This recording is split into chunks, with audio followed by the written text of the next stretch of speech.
박철민의 브리핑 시작합니다. 코로나19 국내 확진자 수가 6,000명을 넘었습니다. 오늘 오후 5시 기준 확진자 수는 6,088명, 사망자 수는 41명으로 집계됐는데요. 중앙방역대책본부는 오늘 정례 브리핑에서 국내 코로나 확진자 가운데 신천지 관련 사례가 59.9%라고 밝혔습니다. 또 서울과 경기의 확진자 수도 각각 100명을 넘으면서 불안감은 더욱 커지고 있습니다.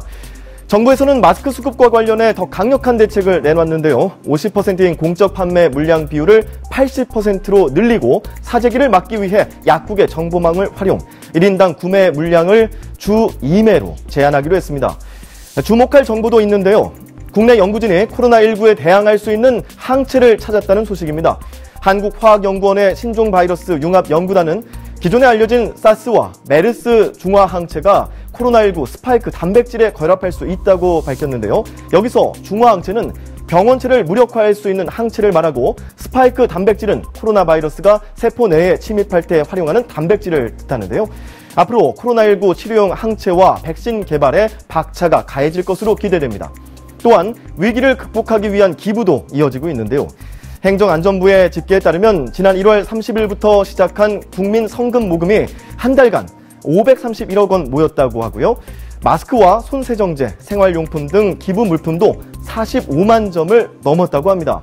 기부된 성금과 물품은 코로나19로 어려움을 겪는 자가격리자, 임시생활시설 등에 지원되는데요. 함께 힘을 모아서 이 위기를 극복해내길 바라보겠습니다.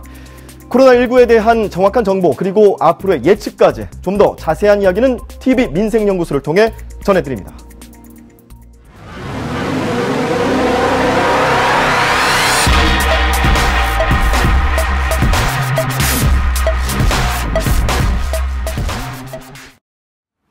시민의 눈으로 한 걸음 더, 시민을 위한 편의방송 TV민생연구소입니다.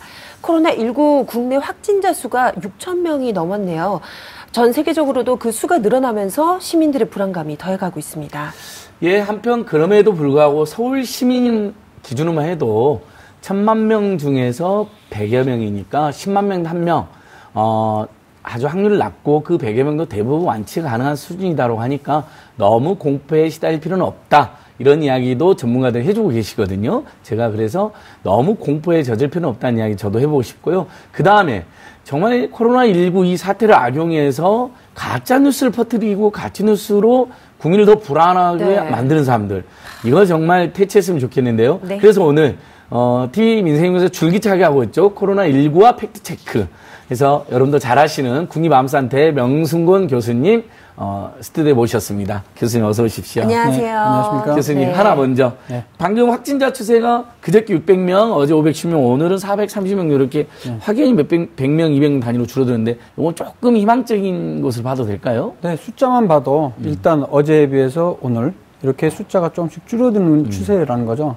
보통 이제 우리가 성장 지수라는 개념이 있어요. 네. 성장, 얼마나 그 확진자 수가 증가하느냐. 물론 당연히 누적은 계속 증가하겠죠.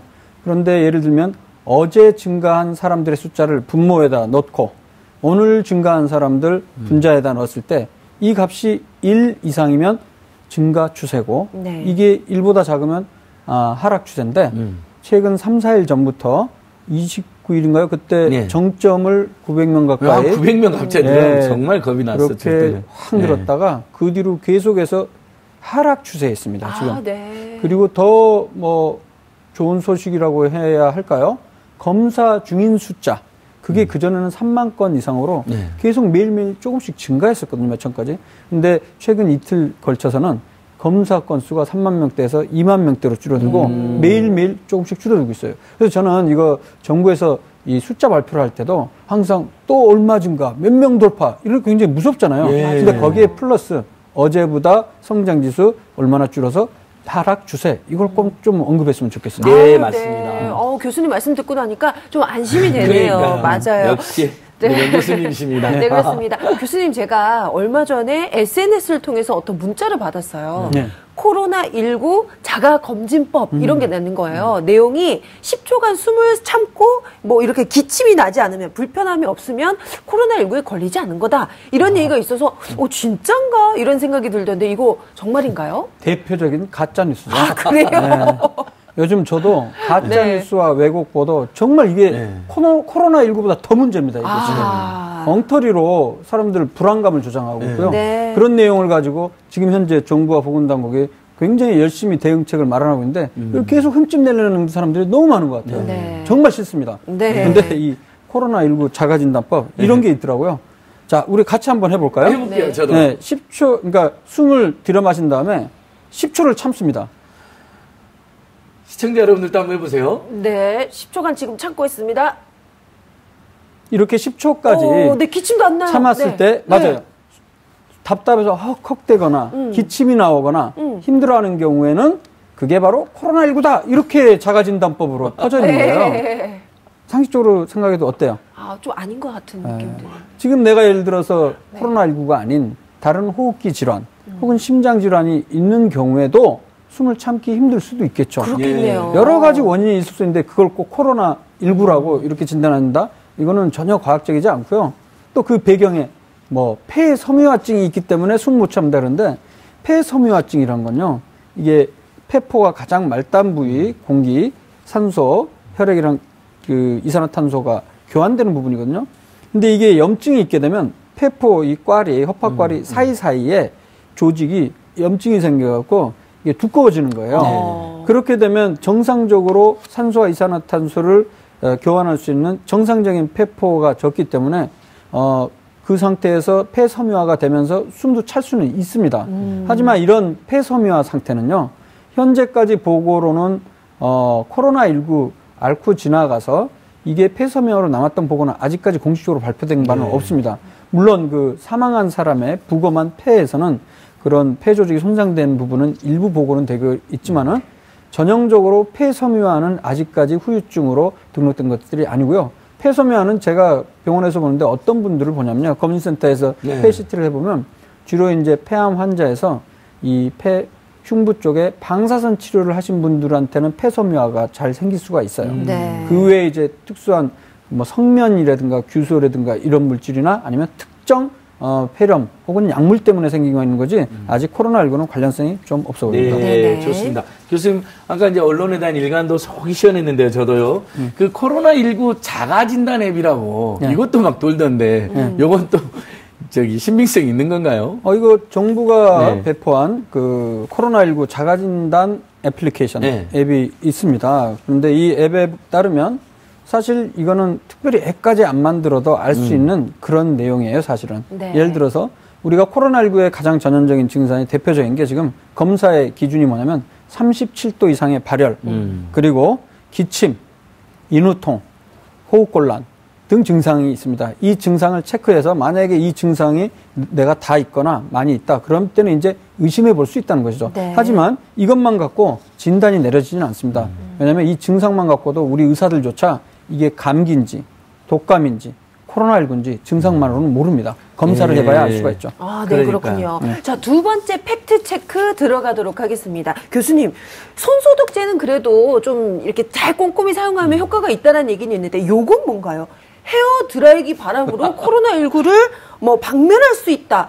그럼 어떤 유명한 분이 또 막 이런 글을 쓰신 것처럼 이렇게 막 돌아다녀서 진짠가 싶던데요? 어떤가요? 이게 그런 소문이 지금 돌고 있는데 이론적으로 봤을 때는 이제 열을 가하기 때문에 바이러스가 죽을 것이라고 생각하는데 현재 세계보건기구에서도 뭐 핸드드라이어가 코로나19를 죽이는데 효과가 있다는 근거는 아직까지 부족하다 이렇게 돼 있습니다.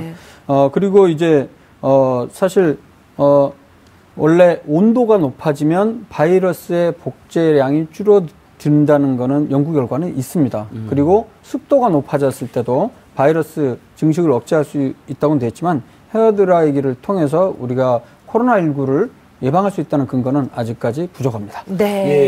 아무튼 뭐 다들 불안해하니까 온갖 정보가 나오는 건데 이렇게 팩트체크 계속했으면 좋겠고요. 그래서 약간 비슷한 취지로 헤어드라이기랑 비슷하면 우리 또 화장실 같은 데는 손 건조기 있잖아요. 강풍 나오잖아요. 열풍. 그게 효과 있다. 자외선 램프를 쬐는 게 좋다. 그래서 뭐 마스크를 식기세척기에서 거기 자외선 램프로 이렇게 하잖아요. 막 그런 분들도 있던데 소독하는 요것들은 또 어떻습니까? 그다음에 교수님 비타민제 네. 전문가시잖아요. 네. 비타민 C가 좋다라는 정보도 돌았는데 네. 한번 이야기 부탁드립니다. 한 번에 여러 가지를 질문하시네요. 네, 제가 기획을 다 했는지 궁금한 게 모르겠는데. 많아가지고. 네. 근데 사실 그 전반적으로 이런 내용들은 대부분 근거가 좀 불충분하다고 생각하시면 되고요. 네.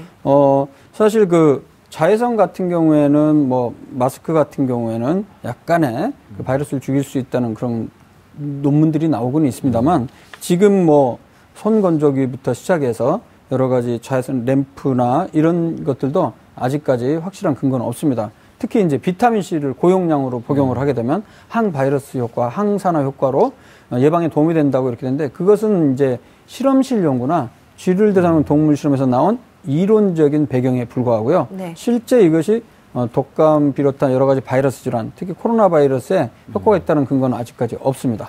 네. 아직까지는 그런 근거는 나오지 않았다. 참조용 정도로 건강을 생각해서 드시는 정도로만 하시죠. 아니요, 저는 건강을 위해서라도 그것도 안 된다고 비타민제는 근거가 좀 부족합니다. 책을 쓰셨잖아요. 네, 제가 책을 썼었죠. 그 얘기 저희가 따로 한번 또 모시겠습니다. 네. 먹지 맙시다, 저 책인가 그 책이. 지금 그 얘기하면 또 깊어집니다. 그렇죠. 네. 그렇다면 마스크 얘기가 나온 김에 한번 좀 정리를 해주세요. 워낙 마스크 때문에 이제 스트레스 받아 하시는 분들이 많아서 뭐 다시 한번 뭐 사용해도 된다, 뭐 전자레인지에 돌린다, 다양한 의견들이 있거든요. 마스크 종합 정리 좀 해주시죠. 마스크는 원칙적으로 일회용은 재사용을 하지 않는 것이 좋습니다. 왜냐하면 효과가 떨어지기 때문에. 하지만 그 최근 정부에서는 마스크 대란으로 인해서 하루의 생산량 자체가 1,000만 2천 개 정도 제한적인 상황인데 사재기까지 미리 해버린 상황이기 때문에 하루에 아무리 생산량을 내도 우리 4천만 이상, 5천만이지만은 대략 사용하는 사람들이 3, 4천만 이상 이렇게 된다고 그러면 그걸 수요를 못 따라가거든요. 맞아요. 그래서, 궁여지책으로 낸 게 일단 확실한 근거는 밝혀지지는 않았지만, 뭐 하루 이틀 정도 이상 재사용하는 방법도 공고를 하는 걸로 지침을 바꿨습니다. 그런데 그럴 때 재사용하면서 뭐 알코올로 다시 세탁을 한다든가, 물로 세탁을 한다든가, 아니면 전자레인지에 넣는 거는 실제로 마스크에 들어있는 정전기 필터 기능이 확 떨어지기 때문에 효과가 없기 때문에 권장하지는 않습니다. 그래서 옛날에 비해서는 뭐 하루에 한 번만 꼭 쓰는 게 하루에 한 번마다 갈아서 하는 것보다는 뭐 이틀 정도 총 10회 이내에 2, 3일 정도까지는 지금 전문가들도 일단 지금 상황에서는 공고를 하고 있는 상태입니다. 네, 그렇습니다. 사실 저도 한 이틀 정도는 쓰고 있어서. 그런데 이제 마스크와 관련해서 사실 결론을 말씀드리면 현재 미국 CDC 여기에서는 질병통제센터, 질병통제예방센터에서는 일반 사람들 권장하지는 않습니다.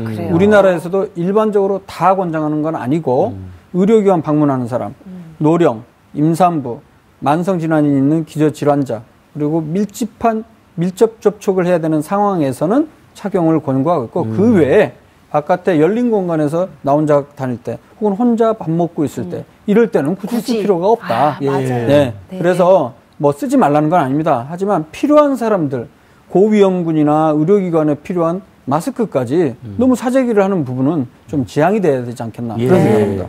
그래서 오늘 어떤 분은 자기는 건강하니까 자기가 가진 마스크를 의료인들이나 유증상증에 기부하는 캠페인을 시작하는 분도 있더라고요. 그것도 감사한 분. 그렇게 하더라도 어떤 분들 또 이런 얘기예요. 그렇게 해서 나 마스크 안 써갖고 독감이 아니고 이 코로나19 걸리면 당신이 책임질 거냐 이런 얘기도 많이 하거든요.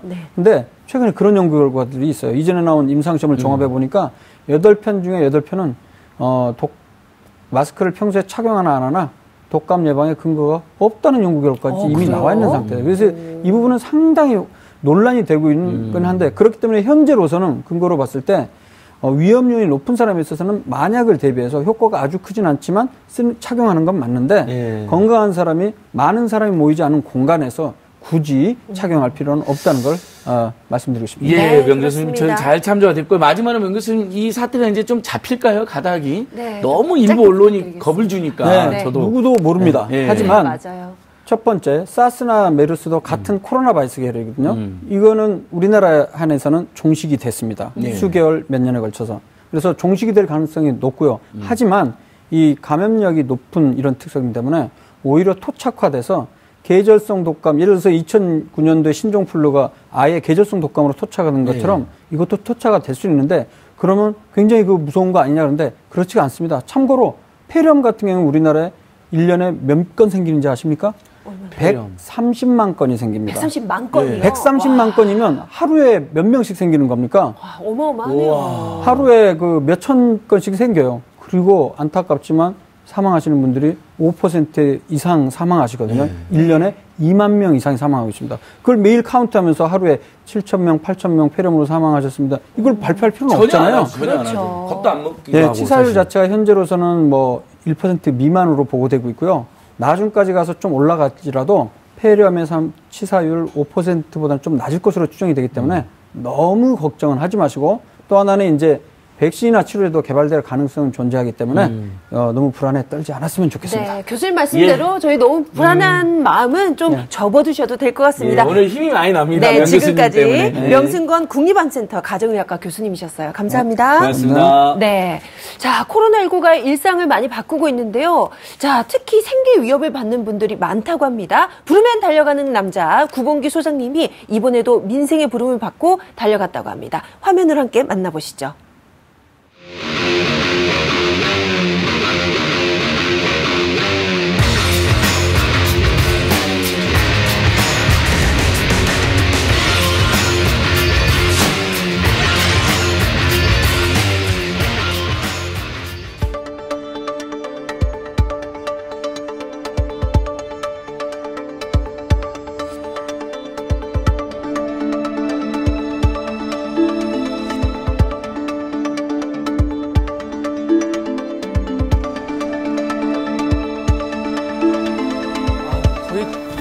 거의 다 폐점했어요. 여기도 폐점이고 여기도 폐점했고 이게 뭐 코로나 때문인지는 모르겠는데 문을 연 가게가 없어요. 지금 썰렁하니 한 집 걸러 한 집 걸로 코로나 안내 문구 있고요. 마스크 착용하고 있으니 양해 바랍니다. 단축 영업합니다 등등등.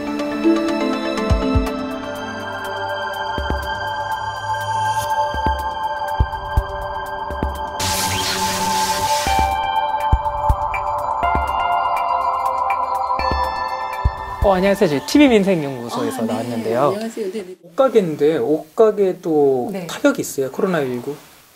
어머, 그걸 세상에 그걸 갖다가 대한민국에 지금 타격 없는 데가 어디 있습니까? 일단 옷가게, 음식가게, 장사라는 장사 다 타격 볼 겁니다.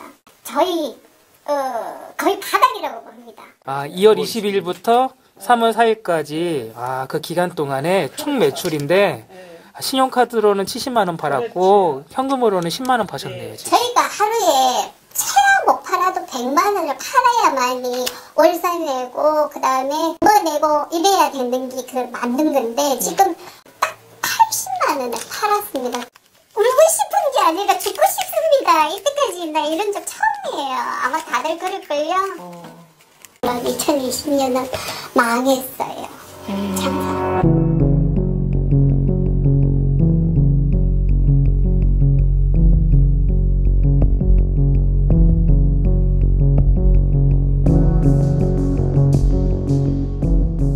사실은 이제 오픈하고 나서 겨울을 만나서 조금 힘들었다가 2월달, 1월 말 2월달부터는 이렇게 쭉쭉 올라가는 게 막 10%, 20% 계속 올라가는 게 눈에 보일 정도로 굉장히 한참 막 올라가던 중이었었죠. 그러다 코로나 사태가 빵 터졌잖아요. 송파구까지 코로나 확진자가 뜨고 하니까 그때부터는 확실히 영향을 받아서 거의 뭐 딱 뉴스 뜨고 나서 4분의 1? 20%로 확 떨어져서 뭐 오픈일에 뭐 지난주 같은 최저 매출주?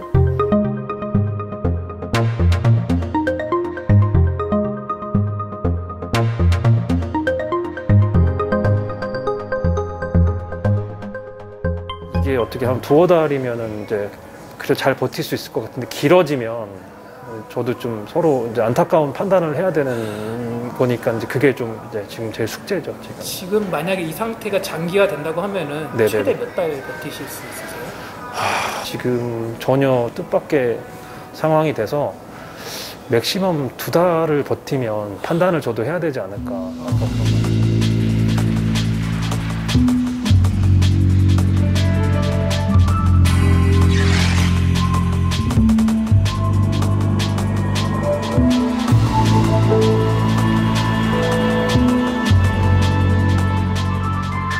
그럼 어때요? 지금 고정 비용이 굉장히 나갈 것 같아요. 많이 나가죠. 저희는 또 평수도 크고 월세도 다른 데에 비해 거의 한 2배 정도 이상 되고요. 여기 월세 얼마 정도예요? 월세요? 네. 지금 한 500만 원까지. 네. 월세랑 인건비가 가장 대표적인 고정 비용이잖아요. 그렇죠. 지금 그거를 감당이 되는 수준이 안 돼요. 빚져야 돼요. 사람들이 생각하기에 뭐 한 달 안 됐다고 뭐 되겠어가 아니라 한 달 안 되면 거의 한 2천만 원 정도가 마이너스라고 보시면 돼요. 원래 월세 내는 날이 며칠이세요? 저희가 말일이요. 말일이요? 지금 말일 지났잖아요. 네, 나빠져 못했어요. 문을 닫는 게 맞아요. 운영 비용이 차라리 더 드니까요. 더 깨져요. 월세만 내는 게 나아요, 차라리.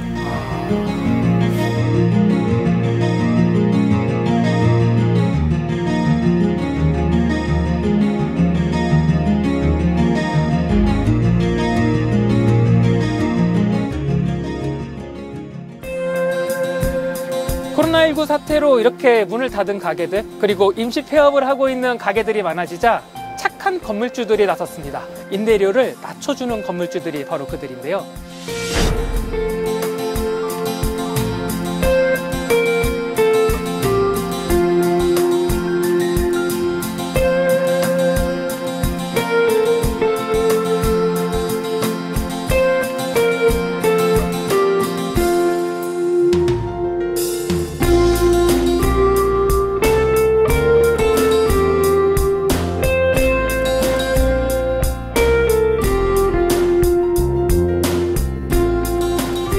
이제는 보면 이제 웃음들이 없어지셨어요.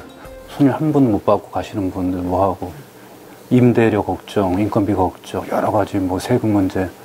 근데 그분들은 당장 한 달 한 달 뭐 가족의 생계비도 있고 뭐 힘드실 텐데, 그래서 좀 조금이라도 그냥 도움이 됐으면 해서 그냥 그런 식으로 좀 결정을 한 거예요. 지금 3개월 동안 30% 할인해서 임대료를 받겠다 말씀하셨어요. 네. 만약에 코로나19 사태가 장기화되면은 그것도 혹시 연장될 가능성이 있나요? 아마 그럴 확률이 더 높겠죠. 근데 잘못하면 이게 약간 뭐 착한 임대인, 안 하는 사람, 나쁜 임대인에게 갈릴까봐 되게 조심스럽더라고요. 그러니까 이 운동에 동참하지 않는 임대인은 나쁜 임대인이다. 그런 이미지가 혹시나 댓글 같은 걸 보면 가끔씩 그런 게 있더라고요. 그래서 되게 조심스러워요, 이게 막. 저는 이제 뭐 보니까 뉴스에서 앞으로 이제 뭐 세금에서 뭐 임대료 올 상반기까지 50% 감면을 해주겠다라는 정책을 내세우겠다 했는데, 사실 그거보다는 조금 버티 쓰는 사람은 버티고 정말 힘들어서 마지막 밑에까지 내려가신 분들을 위해서 좀 그런 세금을 더 좀 써주셨으면 좋겠어요.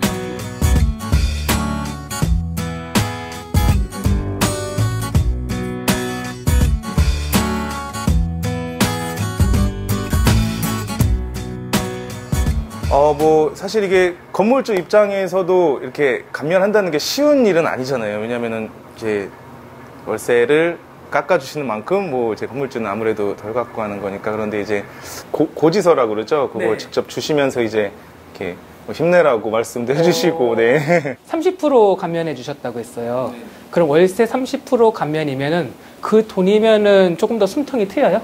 뭐 아무래도 이런 작은 음식점을 운영을 하더라도 들어가는 곳들이 굉장히 많거든요, 비용이. 근데 이제 그 알바 파트타임 아르바이트생 하나 정도 쓸 수 있는 금액이기 때문에 뭐 당연히 뭐 너무 고맙고 감사하고 뭐 더 열심히 해야 되겠다, 이겨내자 뭐 이런 생각 들기도 하고.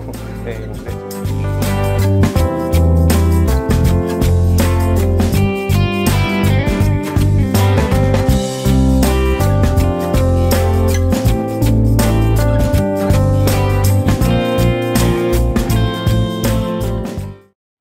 네, 코로나19 장기화 사태로 우리 경제가 직격탄을 입었습니다. 자, 그중에서도 영세 소상공인의 피해가 좀 크다고 하는데요.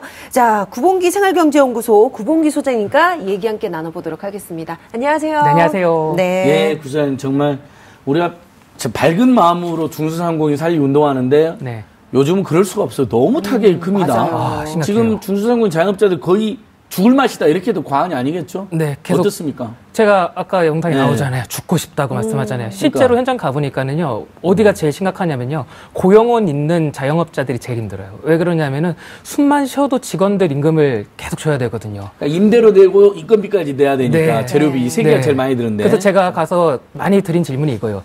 만약 이 상태가 계속 유지된다면은 최대 몇 달 버틸 수 있으세요? 앞으로 2달 정도라고 다들 대답하시더라고요. 그러니까 2달 지나면은 직원들이랑 이제 안녕해야 되겠다. 이런 말씀들을 하고 있더라고요. 아니, 이미 일부 직원 해고해가지고 알바생들 잘리고 막 이런 게 지금 문제가 되고 있잖아요. 네, 실제로 있고요. 이미. 네. 그렇습니다. 이거 그러지면 안 됩니다. 맞아요. 네. 일각에서는 IMF 때보다 더 힘들다. 뭐 이런 얘기도 있던데 경제가 얼마나 위축됐는지 뭐 통계가 나온 게 있어요? 와, 지금까지 데이터가 안 나와가지고 계속 답답했었어요. 저도 나올 때마다 메르스 사태 데이터로 계속 유추했었잖아요.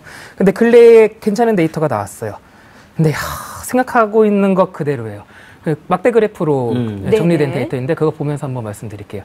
중국 관광객 빠져나간 게 지금 보이는 거예요. 밑에 파란 색깔이 중국 관광객이 빠진 거예요. 작년 같은 지금 시즌 대비 80%가 빠졌어요. 와. 그러니까 꽃집이 그 매출이 10분의 9가 줄어든 것처럼 일종의 여행객도 80%가 빠져버린 거예요. 네. 이 관련 업체들은 그럼 매출도 그 정도 줄어들었다는 거잖아요. 지금 난리가 났죠. 지금 걱정이 나죠. 그리고 또 매출 한번 그래프도 한번 보여주세요. 백화점 매출이에요. 백화점 매출 확 떨어지죠, 지금. 근데, 지금 반대로 나와 있네요, 지금. 백화점 매출이 밑에 겁니다. 백화점 매출이 확 떨어지고 온라인 매출이 상승하고 있는 그렇죠, 거예요. 그렇죠. 네. 지금 이제 오프라인에 있는 아예 가게를 안 가니까 백화점에 있는 마트든 슈퍼든 온라인 매출 올라간 건데. 그리고 이게 지금 심화된 게 언제냐면요. 이게 2월 19일 기준으로 확 증가해요. 이때 31번 확진자 갑자기 나오고 그래서 수직 상승하잖아요, 확진자. 저 이거 그냥 신천지 사탕 해도 되나요? 너무 속상해서.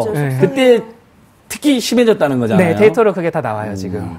자, 그러면 결국은 저는 중소상공인, 자영업자, 중소기업을 위한 특단의 대책이 나와야 된다 하는데 뭐 건물주들이 임대료를 깎으면 50%를 지원해준다. 이거 이것도 더 퍼져야 되고 그 이상의 대책이 있어야 될 것 같은데 어떻습니까? 지금 계속해서 정책 쏟아내고 있어요. 말씀 좀 해주세요. 저번에 저희가 민생연구소가 리얼미터에 설문조사 의뢰해서 소상공인들한테 제일 필요한 대책이 무엇이냐라고 물었을 때 단연 1위가 대출이었어요. 그렇죠. 돈맥 경화 막아야 된다. 돈맥 경화. 네, 맞아요. 지금 그래서 대출을 2조 원 확대하기로 했어요. 긴급경영자금.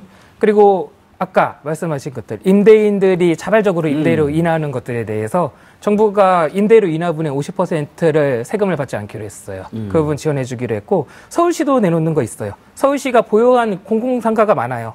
뭐 가령 월드컵 경기장이나 아니면 뭐 지하철 아니면 고속도 지하철 상가들 굉장히 많거든요. 9,106개예요. 서울시가 여기 앞으로 8월까지 6개월간 50% 임대료 감면해주기로 했어요.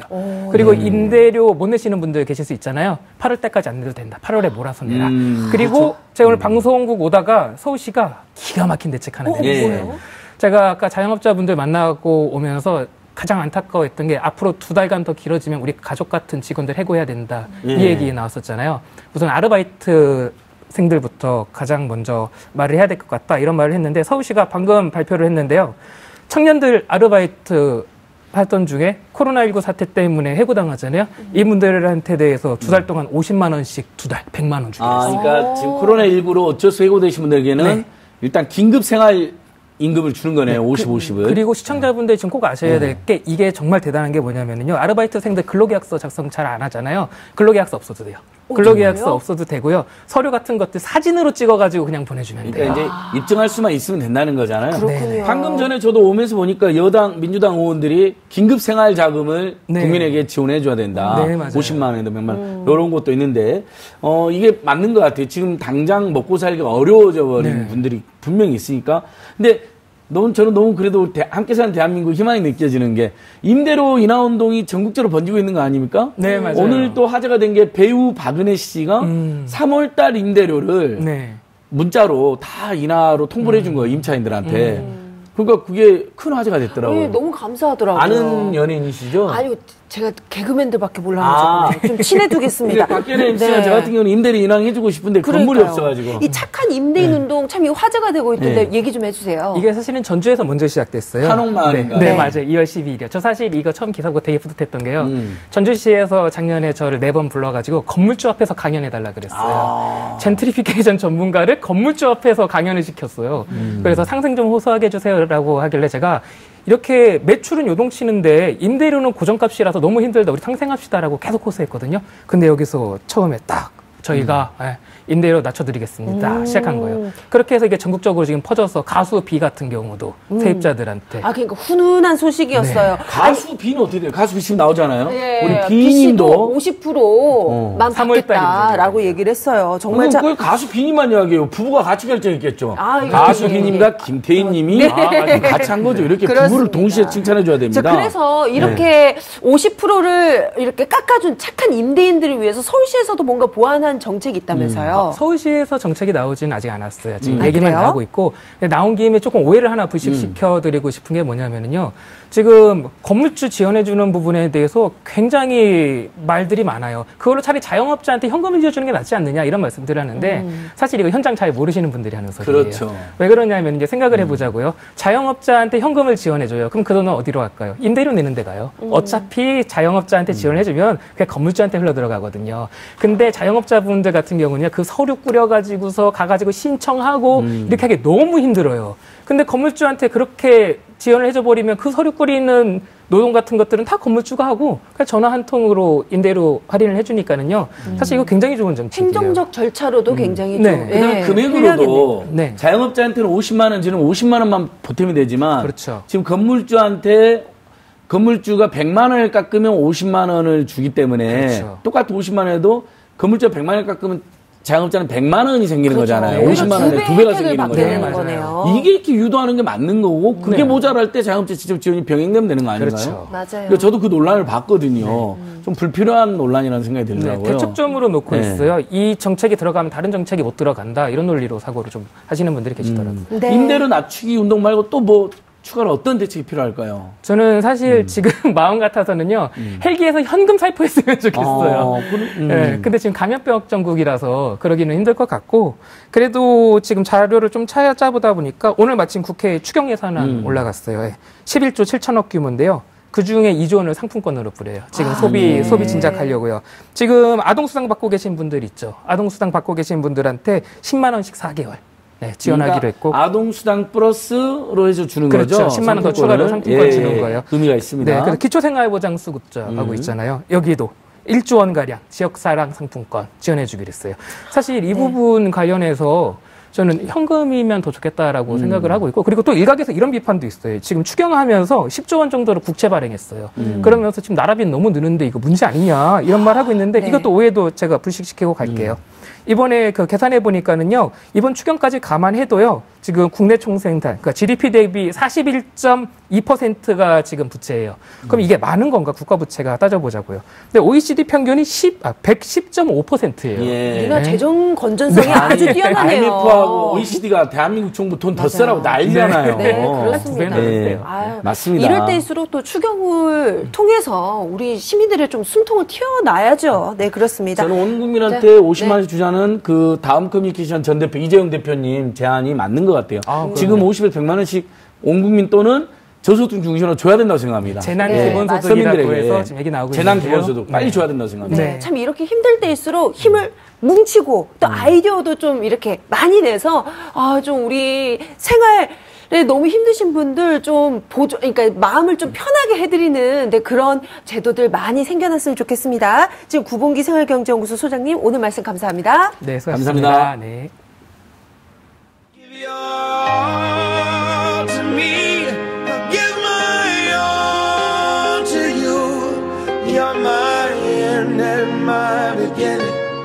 Even when I lose, I'm winning. 'Cause I give you all of me, and you give me all of you. I give you all of me, and you give me all of you.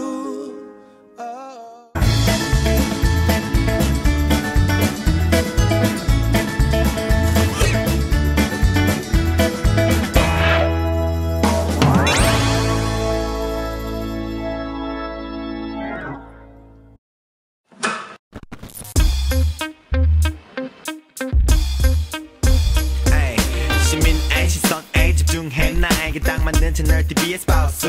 이곳에 가득해 여러 가지 정보 민생과 함께 살아가. 주제는 심도 있게 따지지.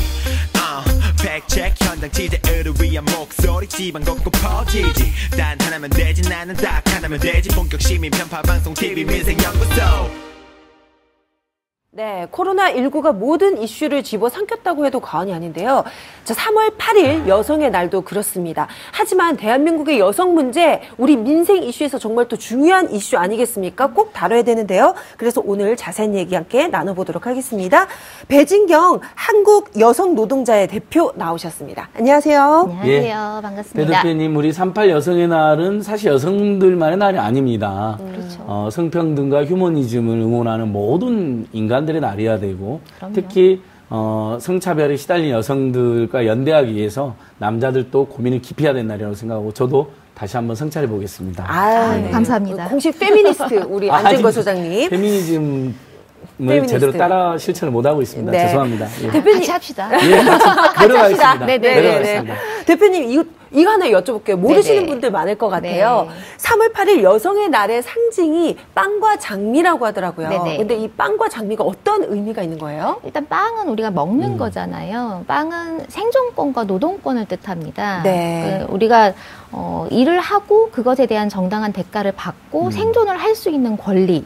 를 빵으로 이제 상징을 하는 것이고, 장미는 이제 참정권을 의미를 하거든요. 그러니까 참정권이라고 하는 건 이제 여성들이 지금은 이제 다 기본적인 권리로 우리나라에서도 갖고 있고 세계적으로도 그렇긴 한데, 사실 사우디아라비아에서는 2017년도에 여성들에게 참정권이 겨우 주어졌다라고 하는 사실을 기억을 하시면은, 이 참정권이 여성들에게 허락된 지가 얼마 되지 않았습니다. 예. 예전에 뭐 다큐 보면 참정권을 쟁취해서 여성들이 막 목숨도 빼앗기기도 하고 목숨 건 캠페인도 하고 그랬었는데요. 서프로제트라는 영화도 기억이 나고요.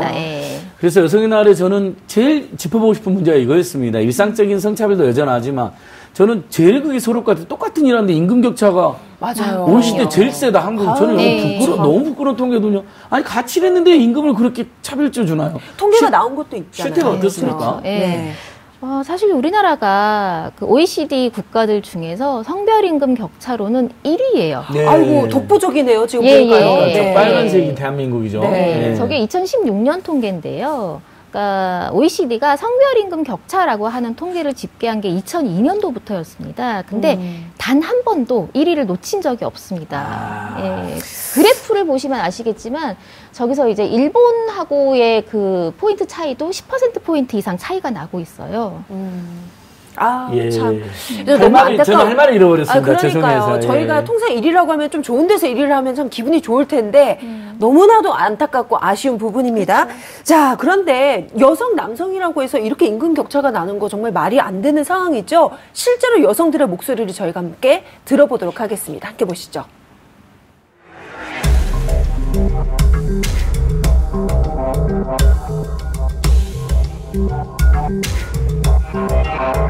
일하는 주체로서 대우받고 인정받기 위해 오늘 여성파워 선언에 함께한다.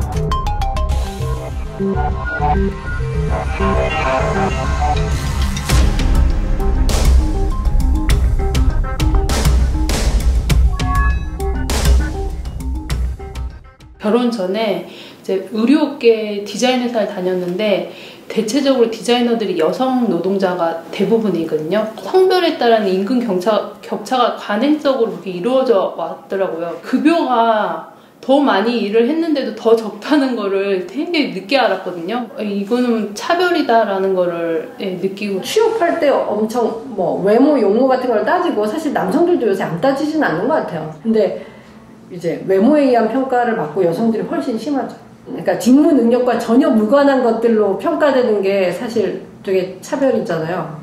외모가 그 스펙이 되어 있는 게 너무 필요한 거죠. 결혼하기 전부터도 여성들이 어느 현장에서든 차별받는 것 같아요. 저러다가 또 뭐 결혼하면 뭐 되게, 근데 남성들은 결혼해도 계속 항상성을 유지하니까 괜찮다 이거거든요. 결혼의 여부 그리고 자녀의 여부에 따라서 사회적인 인식이 많이 달라요. 보통 거래처나 이게 협력업체들을 만나는 순간에도 먹여 살려야 되는 처자식이 있다라는 그런 관용적인 표현이 있듯이 부양자로서의 주 양육자이기도 하지만 부양자다라는 게 강렬해서 대우를 더 많이 해주죠. 여성 같은 경우에는 그래도 남편이 벌지 않냐라는 게 되게 일상적으로 이야기가 되고 훨씬 더 같은 일을 하더라도 낮게 취급이 돼요. 집에 돌아갈 수 있지 않냐, 집에서 살림하면 되는 거 아니냐, 자기가 하고 있는 같은 분야의 일이라도 이게 여성이냐 남성이냐에 따라서 대우가, 사회적인 대우가 다르고요. 폄하된다? 폄하되는 시선이 분명히 존재하고, 그럼 생계부양자는 남성이고 돌봄의 책임은 여성에게 있다. 이게 이제 성역할적으로 딱 고정이 돼버리는 상황이 지금 더 극명하게 드러난다고 보거든요. 육아도 일인데. 육아도 일이니까. 돌봄이 노동이라는 생각도 안 되고 살림이 노동이라는 생각을 안 하니까 그냥 가사 노동이라고 말을 하니까.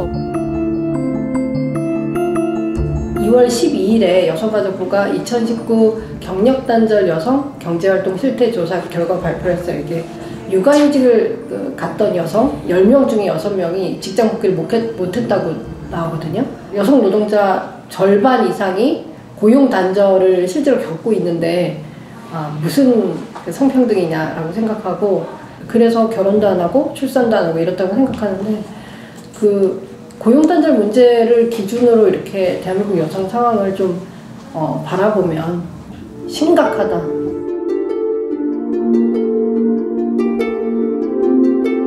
돌봄 같은 경우에는 전일제 근무자와 시간제 근무자로 나뉘어집니다. 근데 시간제 중에서도 또 4시간 근무자와 15시간 미만 근무자로 또 나뉘어지거든요. 같은 사람이 계속 운영하는 게 아니라 그때그때 시간제들로 나뉘어져서 근무가 이루어지고 있습니다.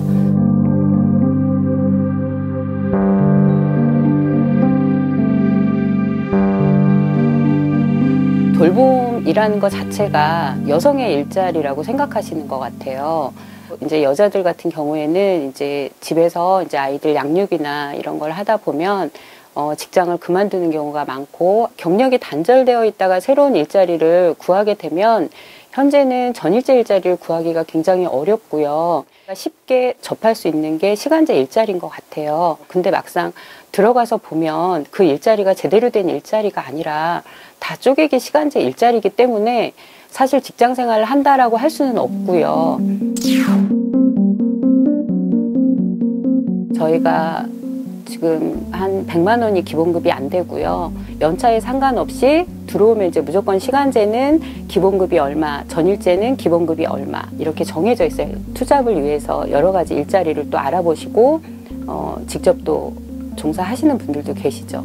굉장히 더디게 이루어진다라는 거, 하나를 바꿔나가기가 굉장히 어렵고 하나를 바꾸기 위해서는 굉장히 많은 시간과 노력을 투자해야 된다는 거, 그런 데서 굉장히 좀 절망스러웠고요.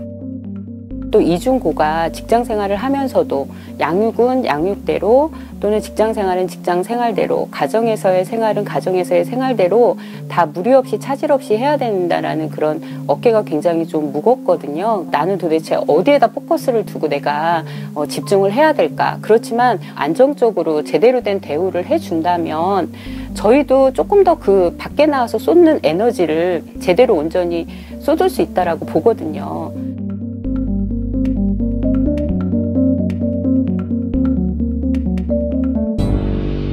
그냥 나처럼 살고 싶어요. 뭐 여자 아니고 엄마 이런 거 다 떠나서 정말 나처럼 살고 싶다. 우리 아이한테도 그런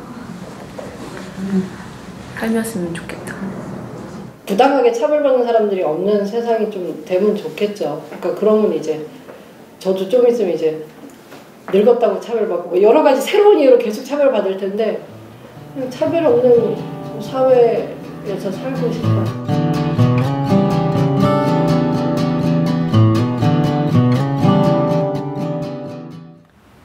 네. 예, 여성들의 지적이 절절합니다. 네, 그렇습니다. 예, 배도피님 뭐 관련해서 설문조사도 했다면서요. 예. 예. 저희가 지난 1월부터 그 세계 여성의 날을 맞아 설문조사를 진행을 했습니다. 404분이 응답을 해주셨는데 그 중에서 74%가 직장에서 성차별을 경험했다라고 응답해 주셨습니다. 네. 다음으로는 이제 몇 년을 일해도 항상 최저임금 언저리를 벗어나지 못한다가 54.5%로 나타났고 같은 일을 하는 남자보다 내가 임금을 덜 받는 것 같다가 53.5%, 그리고 그 외에도 이제 채용 과정에서의 성차별, 그 다음에 가장이 아니라는 이유로 차별받은 경험이 있다라고 하는 응답 또한 한 40%대로 나타났습니다. 와, 진짜 이거 내용들 보니까 정말 황당하고 억울할 것 같은 느낌이 드는데요. 네. 이렇게 성별 임금 격차를 해소하기 위해서 지난 2월 10일부터 이 주간 파업을 진행해 오고 계신다는데 이건 어떻게 되고 있는 거예요? 예, 저희가 이제 그 공식 명칭이 그 성별 임금 격차 해소를 위한 세시스탑 여성 파업입니다. 네. 예, 이거는 지금 저희가 2017년부터 쭉 해왔던 것인데 올해는 이제 여성 파업으로 이게 조기 퇴근 시위에서 여성 파업으로 한 단계 업그레이드 해가지고 진행을 하려고 했었어요. 네. 그래서 이제 그 4주간에 걸쳐서 주간 파업을 진행을 한 거예요. 첫 주에는 이제 감정노동 파업, 두 번째 주에는 꾸밈노동 파업, 세 번째 주에는 독박, 가사, 돌봄노동 파업, 그리고 마지막 네 번째 주는 이번 주입니다. 이번 주에는 각자 자기가 있는 현장에서 성차별에 저항하면서 자기의 문제를 드러내면서 자기의 방식대로 파업을 하고 이제 원래 저희가 내일 대회를 하려 했으나 코로나 여파로 인해 가지고 대회를 할 수가 없게 돼서 이제 각자 개별 파업을 하시고 SNS에 이제 인증샷을 올려주시는 그런 방식으로 SNS 인증. 대표님 티셔츠도 타임포 타임포 이퀄페이입니다. 그러니까 이제 동등한 임금의 시대가 돼야 된다라는 그렇죠. 강렬한 캠페인이네요. 대표님 마지막으로 어떻게 하면 이 성차별, 성평등 임금, 그러니까 성차별을 극복한 성평등 임금이 될까요? 그건 사실 혼자서 변해서 되는 문제는 아닙니다. 이제 문제를 문제라고 인식하고 사회적으로 이것이 차별이다라고 하는 것에 대한 합의의 폭을 좀 넓혀가고 그리고 여성들을 사람으로 시민으로서 존중하고 인정해주는 것이 가장 급선무라고 말씀드릴 수 있겠습니다. 네, 중요한 내용입니다. 자, 지금까지 배진경 한국여성노동자의 대표님이셨어요. 감사합니다. 대표님 고맙습니다. 네, TV민생연구소 오늘 준비한 내용은 여기까지입니다. 저희는 내일 스페셜로 뵙고요. 월요일 저녁 6시에 생방송으로 다시 찾아뵙겠습니다. 여기는 TV민생연구소입니다.